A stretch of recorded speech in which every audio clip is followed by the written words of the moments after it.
So without further ado, I'll get cracking.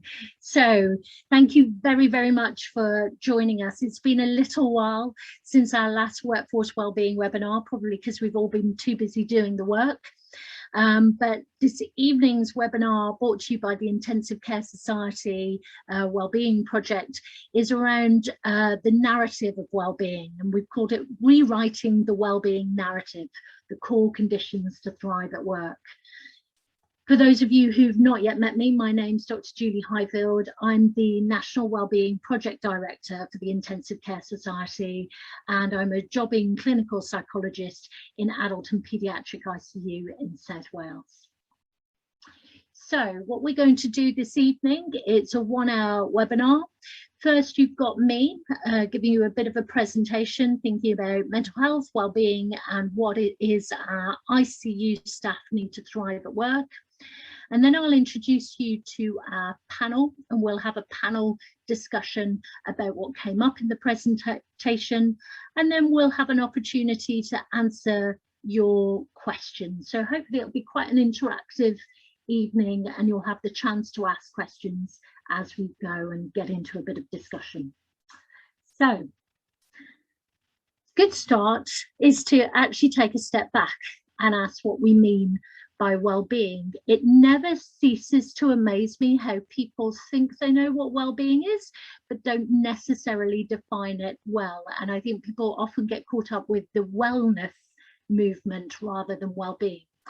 So NICE guidelines have actually defined well-being for us, and they describe it as a dynamic state in which individuals are able to reach their potential, be productive and creative, build positive relationships, contribute to a wider community, and find a sense of purpose. So it's a very wide definition.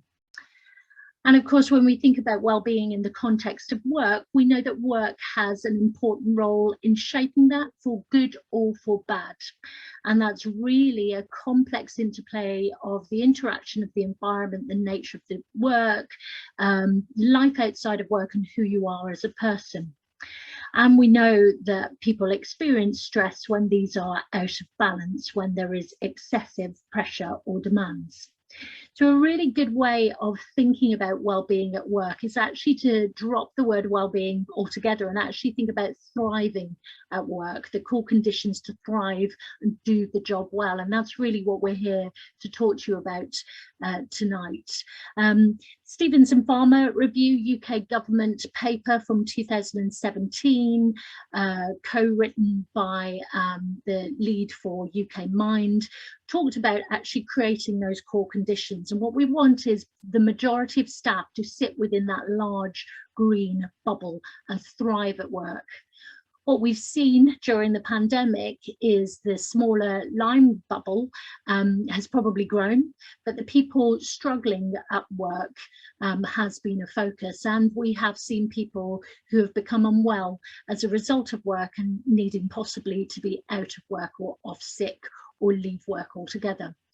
Now, the conclusions of the Stevenson Farmer Review, I really suggest you go out and have a read of that, is that we shouldn't just focus our efforts on providing mental health care for people in the yellow bubble and management care and system care such as occupational health for people in the green bubble, but actually we should focus the majority of our efforts in the dark green bubble. We should actually think about what keeps people well in doing this job. And it goes without saying, but it's useful to have a couple of references for it, that we know that this isn't just nice. This is fundamental to patient safety, that staff self-identify that as being key to their patient outcomes, but actually there's multiple studies that evidence that burnout and well-being are associated with patient safety. Then comes the pandemic, and we know that that has shaped our behaviour. Certainly within ICU in the first wave, we saw an awful lot of joy, adrenaline, a sense of banding together with a bit of mad panic, and a sense of temporary energy and rising to the challenge, and something that a very senior member of my health board described as extended snow days. Just the sheer coming together was incredible. But we've carried on. Someone said to me recently, surge, what do you mean by surge? It's just gone up and it's stayed up for the last 18 months. So our ICU staff and others have continued to work flat out over the summer of last year, and then a different second wave, and trying to do both. And this is where the moral distress ensues, that people see the gap in what we'd like to deliver in patient care, and people fill it with themselves. But doing it a second time round, here we go again, feeling incredibly exhausted and disillusioned by that, as people's stress systems, their autonomic nervous systems became overloaded, and then they carried on into the third, fourth wave, depending on who's counting. And we've seen that cumulative impact in our ICU staff, who are overwhelmed, exhausted, and starting to make sense of what they've been through. And with that moral distress, there's that sense of guilt and regret, but also a sense of who to blame. And there's a lot of anger and resentment around right now. I think the best way to think of that moral distress is about that filling in of the gap, and that lovely quote from an ODP from the Financial Times. A lot of the NHS are setting themselves on fire to keep everyone else warm. We know that actually we will stretch to fill the gap. We will not let our patients down. And when we have let our patients down, or when we feel we've let our patients and our relatives down, that has been distressing, and that has caused potential injury. It's worth knowing that the more we can talk about it, the more we can own it in a psychologically safe environment, the less morally distressed we can be. And that comes from Tom Roswala's work, which is just in preparation for publication. So just thinking about that gap and the psychological processes involved in that. So I've mentioned the moral distress. Our integrity is such that we burn out to fill the gap. And for some individuals, there's an awful lot of self-blame, which puts them at high psychological risk. However, there's also that anger, which we label as moral outrage. It's looking for who to blame. Anger can be a really useful energy. It can be part of positive change and innovation, where we feel like something's not right and I want to make it right. But unfortunately, it can also cause anger at the system, which leads to disengagement, work to rule, and presenteeism. Just some of the facts from the research that we have available to us. So against a population of 2,700 ICU staff, Wellster et al. Found that 52%, 1 in 2, showed signs of burnout. The PTSD data varies a little bit depending on the measure and the group within ICU, but it's anything between 1 in 10 to almost 1 in 2. But I think we need to really think about, when we're rewriting the narrative, we need to think about what distresses. And I think there's a difference between the content of the work we're delivering, and the context in which we deliver it. And a lot of kind of ongoing sort of mental health problems, such as post-traumatic stress, very much rely upon or relate to, sorry, I should say, the content of the work. So in essence, there's specific issues, or a series of specific issues, that stick in your mind and stay stuck in your processing. Whereas things such as burnout, moral distress, and a general sense of disengagement really fit towards the context of the work, i.e. we were struggling in an ICU to start off with. We've asked our staff to be 3 or 4 times as productive, if you like, for want of a better description, without any real quantifiable reward or recovery.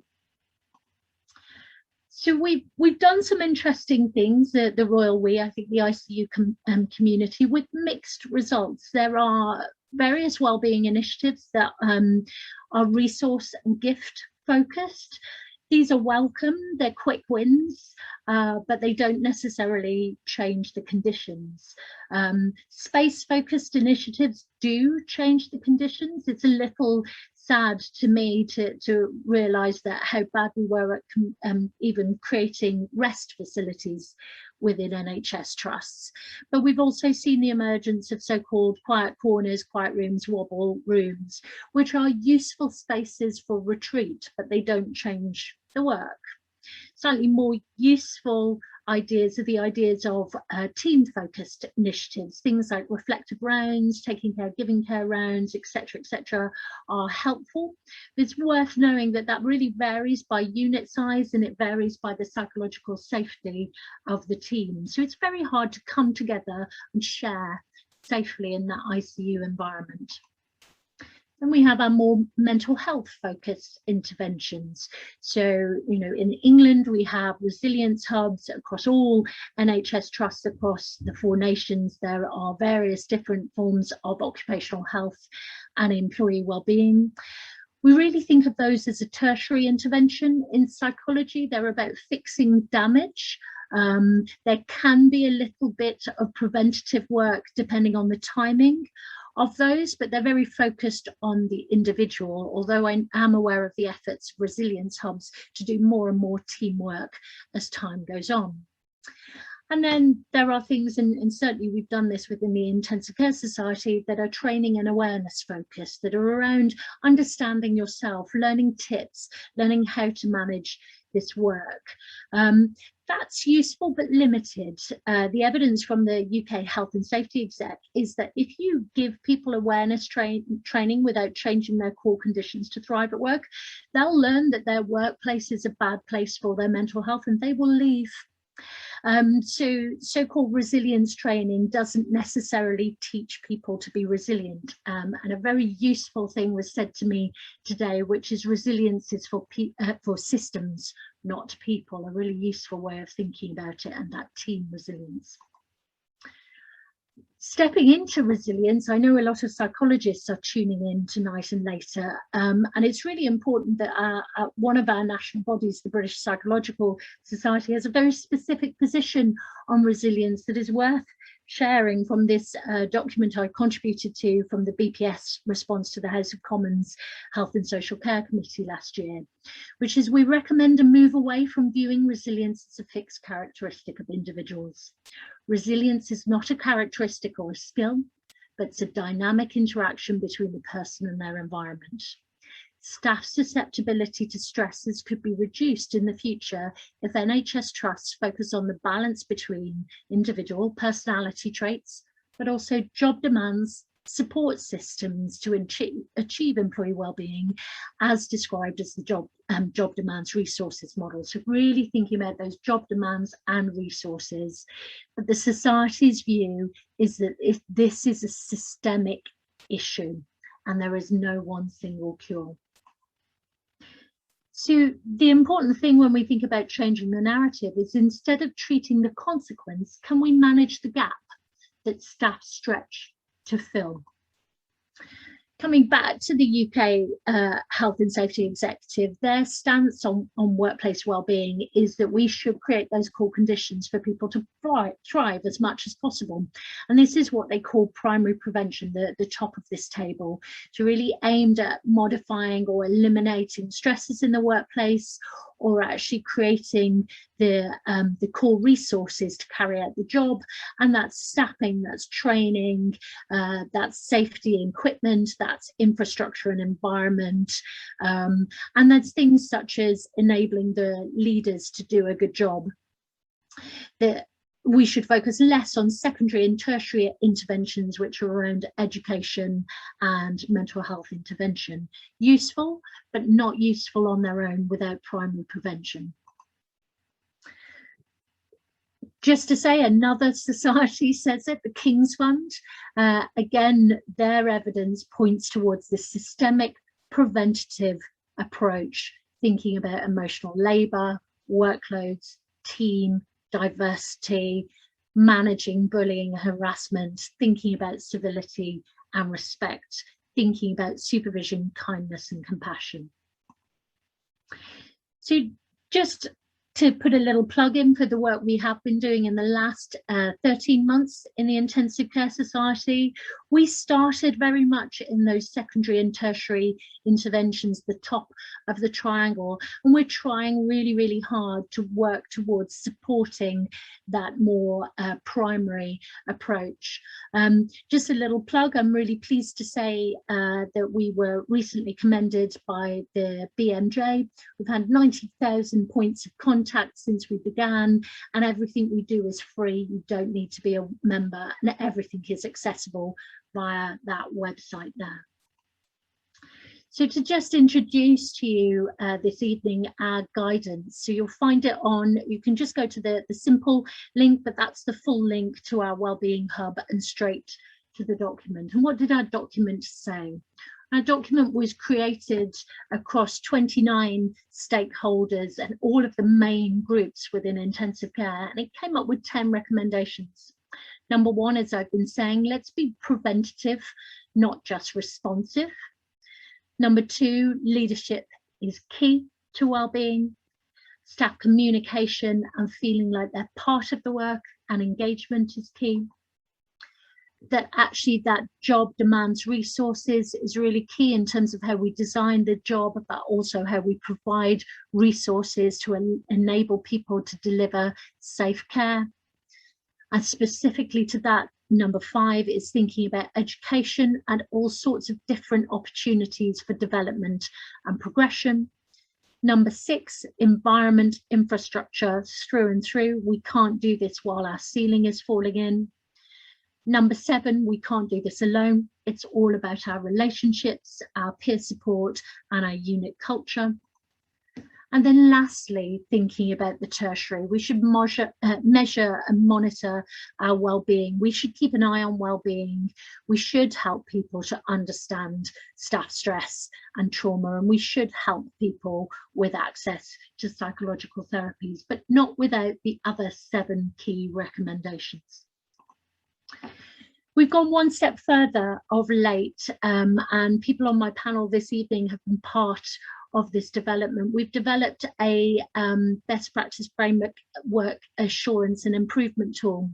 So this is really to help you to take this to your unit to self-assess against the evidence-based best practice framework, so that you can look at what are your strengths and what are the areas of further work.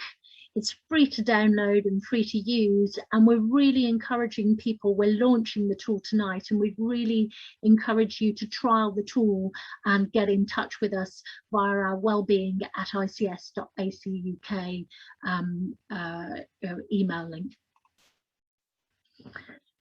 But most importantly, and I hope some of the things that will come through our panel discussion and Q&A this evening, if we're even to start to think about those core conditions to work, that can feel like an uphill battle in the current UK climate for the NHS, but specifically for ICU. But we can't give up.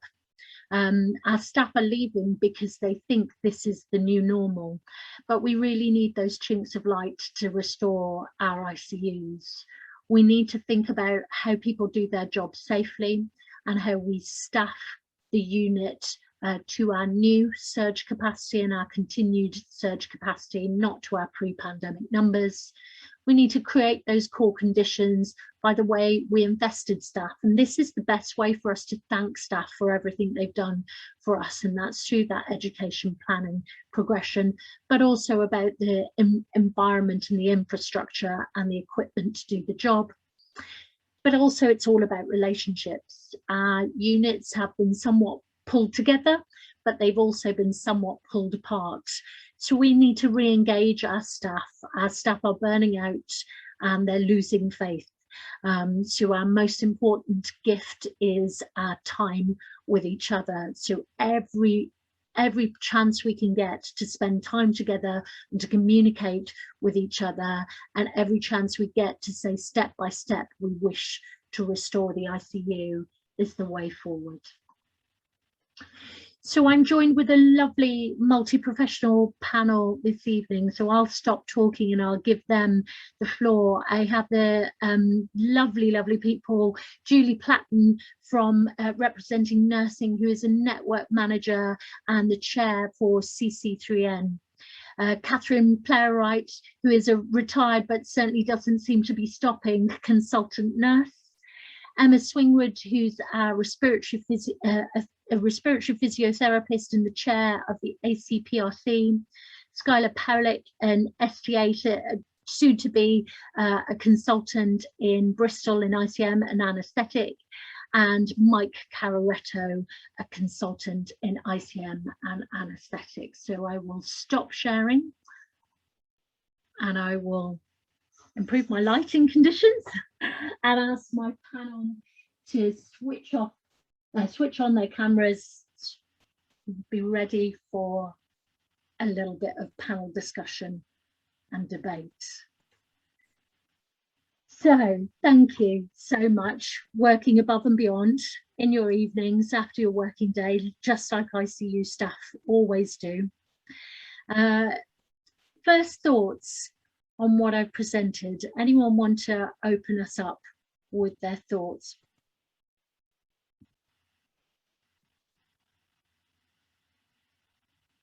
Julie.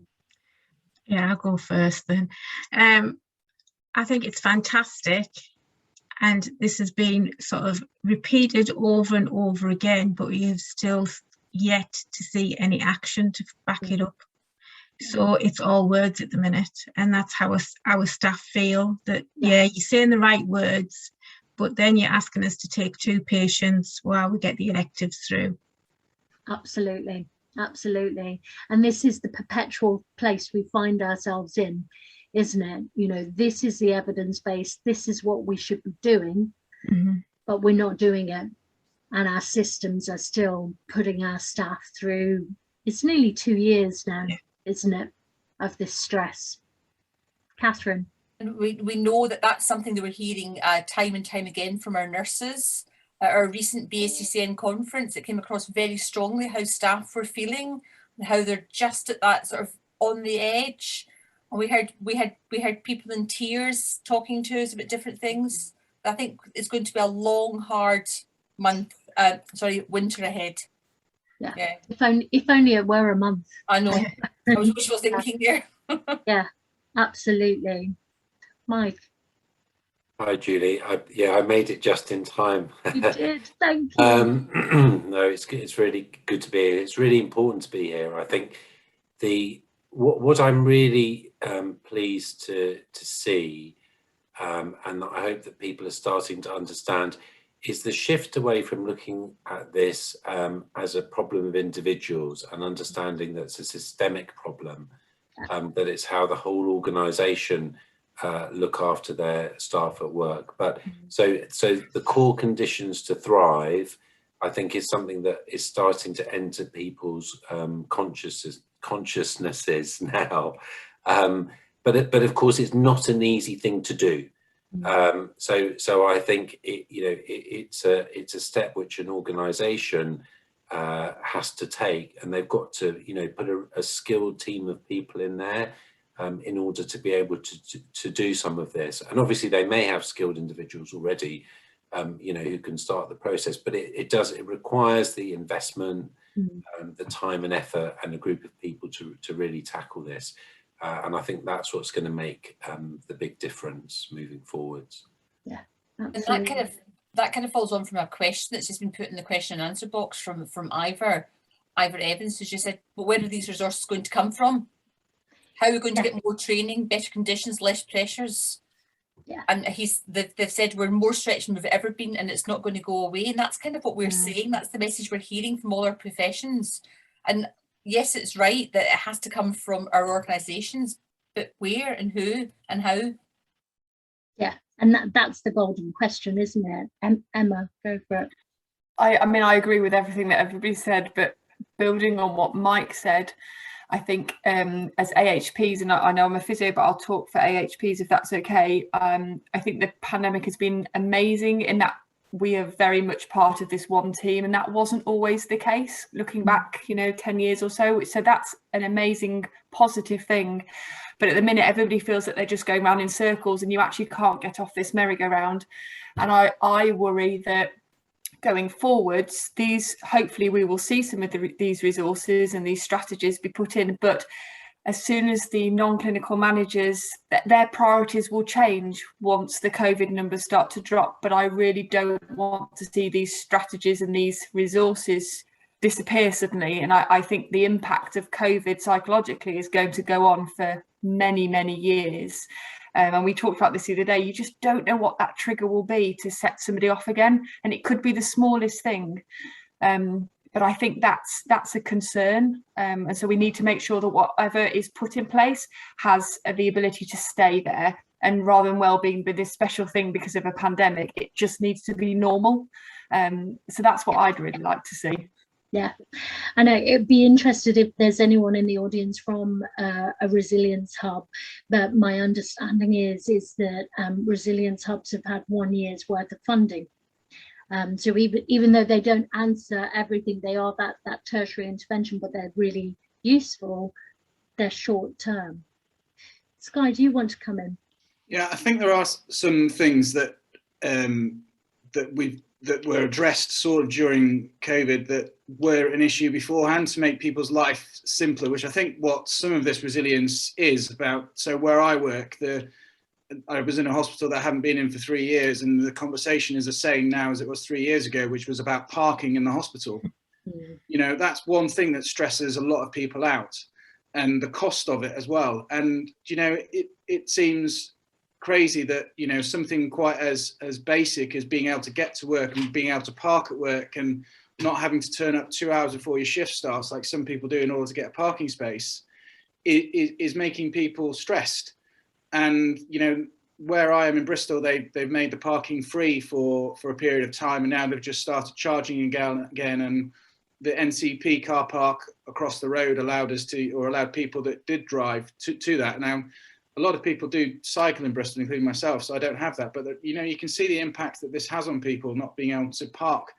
And it's almost like the sort of the hierarchy of needs, addressing the basic things first, which we can do before we even tackle some of the other stuff, you know, because I don't think it's possible at the moment to reduce some of the stress in terms of patient load and things like that. It's very difficult to do at the moment. But if we can attack some of this lower hanging fruit that it really is having an impact on people, then I think that gives people, you know, there's one less thing in their sort of stress bucket that they can deal with. So I think just targeting sort of some of those things is essential, that we seem to be almost losing a little bit now. We've gone past the so-called surge in pandemic. I think that's one of the things in terms of all those sort of key resources that has been a major contrast, hasn't it? You know, the free food, the free parking, you know, the additional shower blocks on site and things like that. Those are the kinds of things that is almost like, oh, you know, we can't do that with perpetuity, but they're so symbolic of value for our staff, aren't they? You know, you don't even value me enough to enable me to park to do my job. Such an important thing. Go for it, Julie. Yeah, so parking, yes, I agree with you, Skye, that's a major problem.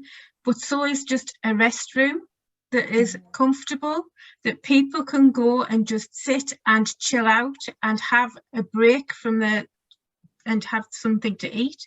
We've taken over the visitors' room over sort of the pandemic, which has eased things a little bit in places, but that's not going to be a long-term solution. So just investing in somewhere for these people just to go and restore themselves. And I'm not going to mention a wobble room because I don't like the name wobble, because that infers that there's something, you need something, and it's not. You just need some space. You just need some headroom. Yeah. And we haven't got that facility. Yeah. And that's varied massively, I think, across different trusts. And you think, gosh, some of these hospitals were built in a time where actually there probably used to be staff rooms and doctors' messes, and people would have time for canteens when we had much lower rates of kind of patient care and demand. Catherine, go for it. With your hand up. Again, I'm just looking at some of the comments, and one of our anonymous attendees has made two very poignant comments. He says, let's just face it, all we're asking is for the NHS to be a good employer. That's the bottom line. We want parking, we want restrooms, we want shower rooms, we want to be able to get to the canteen, we want basic fundamental stuff. Another comment that they've made as well is what Mr. Javid has just said. If you don't reduce those waiting lists, you're fired. So that just gives that added extra stress that all of us within critical care are just continuing to feel, in amongst not feeling like we're not being valued by our employers. Yeah. So I think we're totally with you, Anonymous, whoever you are. Yeah. So we are the biggest asset to the NHS, but we're not treated as an asset. We're treated as being disposable. But actually, we could be reusable if they just treat us a bit better. We could be a bag for life.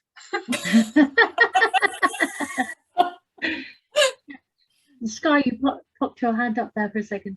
Yeah, because living quite close to Wales, being in Bristol, one of the things I noticed was when I went over to Wales for a course was that I could park in the hospital car park free of charge for as long as I wanted. Oh yeah. And I think that sort of almost inequality I do think adds to sort of a bit of unfairness feeling when there's sort of people are treated differently, even though we're still employed by the NHS, but it's different across borders. You can park in Scotland as well, but it's about getting a parking space, because there's still the same parking conditions trying to get in to get parked. Yeah. But it's interesting, isn't it? Parking's quite symbolic, and I notice people get so caught up in even just the basic conditions to do your job that it's actually really hard to, you talked about the hierarchy of needs, Sky, but it's almost hard to even get at, I might enjoy my job. I just even have to get the basics right of doing my job. And I was driving into work early to free car parking spaces got worse since in recent times, the traffic. And I was thinking to myself, gosh, I wonder in other organisations that don't have these big debates about core conditions to thrive at work, it's just a given. Other organisations that are not public organisations, that are not about patient care, are probably corporate organisations that actually get it right in caring for their staff. And I guess coming back to Ife's very valid point, Ife's from Wales, which is a resource, actually, where's the money coming from? And this is the tricky thing, and coming back to that idea of the gap, what staff do is they see that lack of money and they think, well, I'm not going to let the patients suffer, so I'll suffer to make up the gap, or worse, I'll resent that suffering, and I'll go off, actually, or I'll work to rule. Yeah. So would it be useful if we start going through some of the Q&A now? Actually, let's get some of those questions right. Here's an interesting and tricky one. I'll throw it open to everyone. What advice do we have when it's the leaders who are burnt out or unable to see the light at the end of the tunnel? And I've seen that an awful lot, and seen a lot of change in leadership as a result of burnout in ICU. Any thoughts, people? When I saw that question, I thought, well, absolutely, it's people in leadership that really need, the most in terms of support and advice, and they need to really be the ones who understand about creating the core conditions to thrive. And in a way, it's not it's awful that they've got to that situation, but also they'll understand it very, very well from their personal experience. So they're actually fantastic advocates for the people that they're looking after as well. But yeah, I think they absolutely need that support and attention. I mean, everybody does, but I think they need it in particular, and they need it ongoing. It needs to be something that's there, and is not just a one-off interaction, but it's got to be really meaningful, ongoing support. Absolutely, I agree. We have to support the supporters in a way, don't we? Because the leaders are driving that forward. Any further thoughts to add to that one before I move on to another question? I was just going to say, never be afraid as a leader to actually admit that you're struggling. Yes, I was just going to say that. Because I would suggest that your staff will know that sometimes that when we're leaders, we think we have to be strong for everybody. And actually, don't be afraid. It makes you stronger to say you're struggling as well. Yeah. Yeah, and in a way, you're also then creating an environment where being open, it is okay, and you're kind of giving permission to other people to talk about that. And actually, that is a much healthier environment to be working in, isn't it? Yeah, it's all about being a role model. If you're not saying that you have sort of not weaknesses, but you need support, you're struggling, then you staff underneath you think, well, we should just be getting on. Look, that's how you do it. You just get on, and that's not the way we do it. That is possibly the way we have done it. Yeah. But now's the time to change. It's always been an issue in critical care, and we just need to use the pandemic as something to make it better. It's highlighted it. So yeah, it's happened, but let's get the positives out of it and make a positive change for the future. Yeah. And some of those communication changes that have happened, I personally have found some improvements in communication. I feel that there are certain groups of people who I would never normally have contact with in the hospital, but suddenly they're accessible. Mm-hmm. So I think it's really important that we make sure that those connections stay, because again, otherwise our kind of access to certain things will go. So again, that's something I don't want to see disappear. Yeah, just to pick up on that, just a comment from someone saying, as senior nurse working excessive hours, and then I had my office removed and I had to hot desk and still expected to deliver. And it's just kind of typical of what happened. I had to move offices twice during the pandemic, which was quite disrupting, really. I think this is an interesting comment here from someone who sounds much more kind of potentially delivering psychology services. So trust employs staff support clinicians and expect it to be about individual therapy, and we want to try to develop organisational change. We hope your papers help us convince the senior team. I mean, that's what I hope with this. I think, coming back to your first point, Julie, I know it wasn't directed at me, but when you sort of said, we hear this, but we don't see change, my instant reaction is, I need to work harder to make sure it happens. But then you realise, I'm just one person. And my project may have got far, but actually, it's all about that kind of joining together for that narrative. And the idea of these documents is to enable and to give power, to bring those these documents are endorsed by a number of societies, so it gives you that strength to argue for more, and it does go from the very basics all the way up. So go for it, Julie. It just takes one trust or one organisation with vision to see how it can change by just investing in the staff, and there'll be such a marked turnaround that people would have to follow, because the evidence would just outweigh any argument that they had. I know I'm living my own little world, but it's nice in my own little world. Well, I think one positive is that I think some organisations are now starting to invest in the understanding that they need to get the core conditions right for their staff.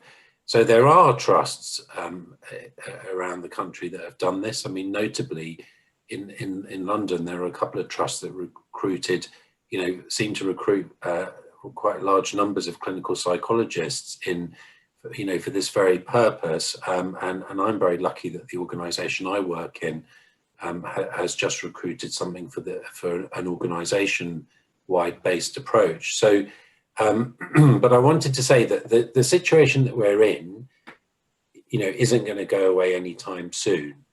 So I think we have to, there needs to be a focus on the things that we can achieve. And it might be that in some places where they're not ready for that sort of a big change or not signed up for it yet, that there are small things that can be done. And, we certainly implemented some small things that were within our control. And, your car parking and your, office space may not be within your control, but how you organise your handovers, your communication, your chance for your team to check in, you know, making sure that people feel psychologically safe when they come to work and they know that the team have got their back. Those kind of working well together as on a daily basis, you know, are hugely important, and those are things that I think, you know, teams can do in a little way to start with, and then obviously that, you know, organizations will roll that out across entire organizations eventually. But so I think there is, and I can see the theme through, you know, a lot of that is the frustration and the fed up, but I think we need to look at the things that are within our control as well. Absolutely. Sky? One of the senior nurses at the North Bristol Trust that I'm working at actually set up a sort of a pebble in the shoe initiative pre-COVID actually, which was aimed at sort of trying to find out those little things that cause irritations and make life a little bit more difficult. And they are things that the ITU was able to do. So it was a silly thing, like no one could ever find the drug keys, so people were shouting, "Where are the keys?" And they found a method of doing that helped. And around rosters and you know, getting rosters late and how that impacted on people. And those were things that people could do, and it's an ongoing thing that they run intermittently, so that they can actually change little things that do build up and grate on people. And they also do like a cafe drop-in session, you know, once a week, where if anyone wants to talk to someone about something, and speaking to the matron in the unit, it has made a big difference both pre, during and post COVID to sort of staff wellbeing. And I think that is what you're saying, Mike, about tackling the things that we can tackle, and just, you know, chipping away the little things that can make a difference. Absolutely. I think we can get really bogged down and things can feel really nebulous and out of our control. And I think that this is where it's useful to almost not necessarily say this makes an impact on well-being, but this actually makes an impact. You know, that people feel good if they feel listened to and they can make changes in the workplace. You know, and actually there is something about, it's very hard from a money point of view to think about staffing, to think about your office space, etc. But what you're both talking about there is how to listen to the staff and engage them. And actually that's what we've got on our side, is each other, really. And if you think of it in kind of burnout terms, we think of engagement as the opposite of burnout. So if we want to prevent people from burning out, we have to help them to feel like they can do something for positive difference. And I really like the pebble in the shoe idea. I had a really interesting kind of thought where it was going to go, where she was literally putting pebbles in people's shoes. Yeah, really good idea at this kind of idea of just the niggling problems and resolving the kind of the barriers in the system. Julie, you want unmuted, which made me think you want to say something. No, I just didn't mute myself. Ah, okay. It's usually a sign of I'm ready to speak. Now there's lots and lots of comments actually, and lots of questions within there. Are we allowed to answer the question from Sharon? Emma, you completely broke up in your internet then, but I heard Sharon. Sorry. Oh, sorry. Okay, I'm in Wales. It's dog Welsh. Survivor's guilt. Sharon's question about survivor's guilt. I'm just going to go with that because I can't quite hear you, Emma, because your internet has broken up. But how do we suggest we manage survivor's guilt as someone who's not been able to been able to be shoulder to shoulder at the bedside during the surge of everything, but working in a supporting role doesn't always feel enough? Thoughts from the group? Is that not about us, nurses, doctors, physios, pharmacists, psychologists, saying that actually every part that every person plays is important? Yeah. And it's not just being that person who's at the bedside doing the proning or doing whatever. We all have a part to play, and that comes from us making sure that everyone feels that they're engaged and know that they're important. It's also telling ourselves that as well, because I felt really guilty that I wasn't on the front line helping. and I should be there, I shouldn't be on these meetings, I should be doing something practical, but actually I need to be on their meetings to fight their corner. Yeah. And it's just, you've got to come to terms with your role is different, but that's sometimes really hard when you're sort of a practical nurse. But I hope somebody told you that without you doing those things that you and Mike were doing at network level, we wouldn't be getting all the things that we got. Did somebody tell you that? No, I told myself. I'm telling that now. we all have a different part to play at different times as well. That's another important part, isn't it, is how we've treated each other during this time. And I've certainly seen evidence of people saying, unless you were at the end of the bed, you were no one in this. But I think that was at the height of people's anger and frustrations, and that narrative is calmed, and people have been able to take a step back and see everyone's role to play. But sometimes I also think, if you've not been at the front line, if you are a supporting manager, it's also about letting people know what you have been doing. That what it, you know, you're not playing solitaire because you're glued to your computer. You're arguing with the kind of the exec or you know, the kind of higher echelons over a Teams meeting, etc. Catherine, go for it. But we've also got colleagues across the whole of a hospital or a community who are playing a part, and they felt that they've been second-class healthcare professionals throughout a lot of COVID, because all the attention was on critical care. And I found, certainly when I was working last year, we had to do a lot of support with the staff from the wards as well, because actually they looked after more COVID positive patients who never got to critical care, particularly towards the end of that first wave, towards that second wave. So they were struggling just as much, but the focus had been on us as well. So we're all in it together as an NHS and as nurses, doctors, whatever, MDTs. Yeah. And those, can you hear me okay now, Julie? Yeah. It's the shielding staff that I just found that they played such an amazing role. The projects that they were churning out and their support they were giving the clinicians who were in the hospital was amazing. And I think we need to acknowledge that group of clinicians as well. I think for me, I learned that maybe in the first wave, I didn't support them enough. And so in the second time round, we really put things into place to make sure that they did have key links and key time points to chat. So in a way, that's a similar group of people to the non-clinical staff in the supporting role. Yeah.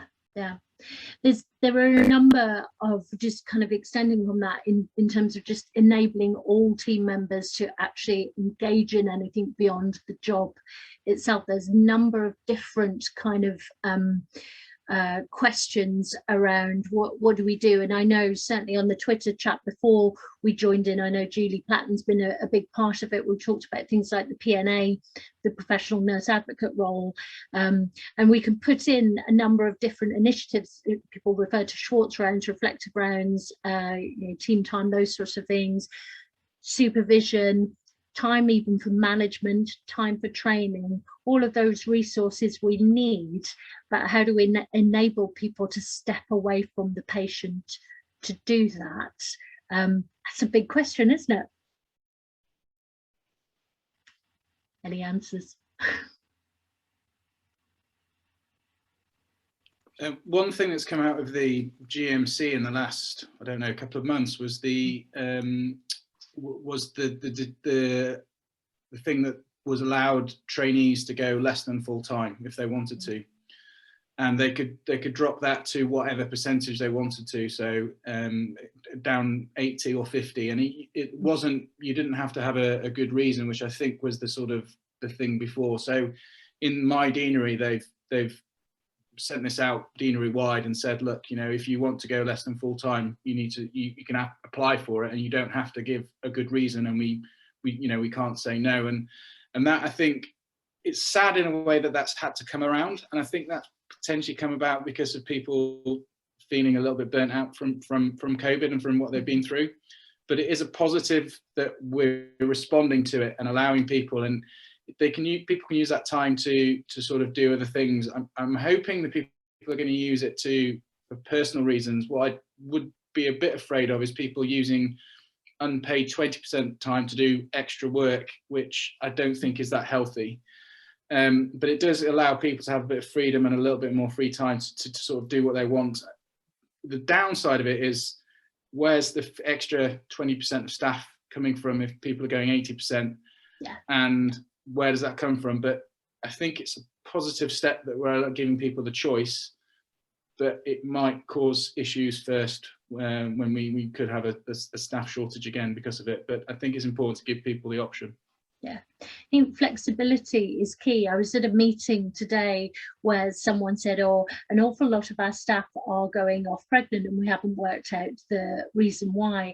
And I thought that's that's one of the things that people can do is think, well, if I was planning to have a family, let's take some time away now as a way of managing it. And I think there's something about that enabling some flexibility in work, because it has felt like there has been no flexibility in work. I mean, my hope would be the more flexibility we allow, the more attractive the work becomes, and the more people we kind of get in, and the more people that will stay. But I think it's a tricky one in the short term, isn't it? Great that they're doing it, but potentially a lag in how that kind of impacts. So I'm just really aware of time, and we've just got sort of 5 or 6 minutes left. I've noticed some of you have been typing away and answering questions in the Q&A as you go. Thank you so much for doing that. There's a question about measurements for wellbeing and compassion fatigue. So just to say that there are 2 key measurements that I would recommend. One is the Health and Safety Executives Management Standard tool, which is really good at measuring the environment, and the other is the Professional Quality of Life. Both are free, both are normed on NHS populations, obviously pre-pandemic norms, but they give you a really good indication. So, and then people just commenting on no capacity to free people up. I think this is a really tricky thing, isn't it? Relating back to what you were saying there, Skye, is there's no slack in the system, and when there's no slack in the system, there's no time to invest in our staff, and then ironically we don't invest in our staff, so they go elsewhere to other systems where there might be some slack, and we end up in a very catch-22 situation. But I'm keen to not end on sad thoughts, and I'm keen for some chinks of light. So over to my panel, any chinks of light from you? Well, the one thing I'm going to take away is actually looking at that tool properly, and certainly sharing it amongst my nursing colleagues through BACCN, and asking them to, if they can persuade their units to actually see where they are, because that's a start to see what their benchmark is and what they can do within their powers to improve things. Yeah, fabulous, thank you. I think there are lots of chinks. Yeah, I'll have to disappear in a moment. There are lots of chinks of light. I think bit by bit units are starting to manage to get clinical psychologists into their team, which I think is one really positive thing. I've been involved in that over the years. I think that organisations are starting to realise they need to do this. I think that clinical psychologists as groups are coming together and sharing and learning more as well. And I think all of us in critical care, in all the professions, are doing so. So I think there's an awful lot of positive. We started on a journey, and it's a really difficult one because we're still in the midst of all this pressure. As I said before, I think we just have to get started with it, and it may be slow, it may be difficult, maybe small things to start with, but I think there is definitely a sea change, and there's definitely an understanding of this as a problem, and people want to sort it out. Thank you. I think we have to be proud of what we've done as an NHS. I think we've tackled, or we're still tackling, a major pandemic, and it has brought, I think, us closer together. Someone commented in the group about how there's a fantastic team sort of atmosphere, and I think we're in a way very lucky in ITU, because it where I've been, it certainly did feel like a you know, we're all in it together. You know, we had you know, professors of maxillofacial surgery coming to help us prone patients. You know, we had that kind of, everyone wanted to do their bit and help. And as hard as it was, and as hard as it still is, I think we do need to concentrate a bit on the positives of what's come out of this, as well as trying to improve it for the future. But I think, you know, on those days when things are tough, just remembering what we've actually done and how well we're working together, and find someone that's similar minded and talk to them about that. Yeah, absolutely. Thank you. Julie. Yeah, and I think none of the issues that we're experiencing now are new. We've always had them, even before the pandemic. So, as I said before, we need to use our time in the spotlight to say, yes, we do need to change, and this is how we're going to change. And things have changed. There has been some positives come out. I mean, the PNAs have been introduced, not perfect, but we're still trying to sort of get the recognition that they do need the time to do the job. But we've had that investment, and we should capitalise on that. And there is a recognition that we do need to do something. And I think we're at a tipping point. Julie, not everyone might not know what a PNA is. Sorry, professional nurse advocate. So it's someone who will deliver restorative clinical supervision. But I've been involved from the beginning, and I keep saying, so we need to be mindful that this doesn't end up like clinical supervision. It just ended up being words because nothing was put into place to support it. So we are sort of pushing, but we have got that opportunity and we need to make it work. Absolutely. Emma, any last words from you?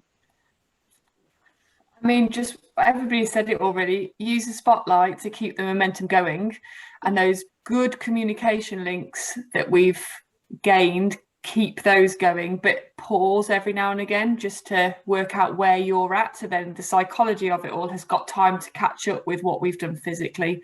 I think that's quite important. Absolutely. I think we in ICU need to pay heed to that. We're fast people, and slowing down, taking stock, thanking ourselves for what we've been through, how we've pulled together, what we've achieved, but also remembering we've got momentum now, and there is a sea change. So it's 8 o'clock and I will finish on time. Thank you to my lovely panel. Thank you as always for giving your time this evening. For those people who have been watching, if you only caught part of this, we have been recording, we will be sharing this later in the week. And take care of yourselves. Thank you for everything you've done, and keep going. Together we can do this. Okay, thank you. Thank you. Good night. Thank you.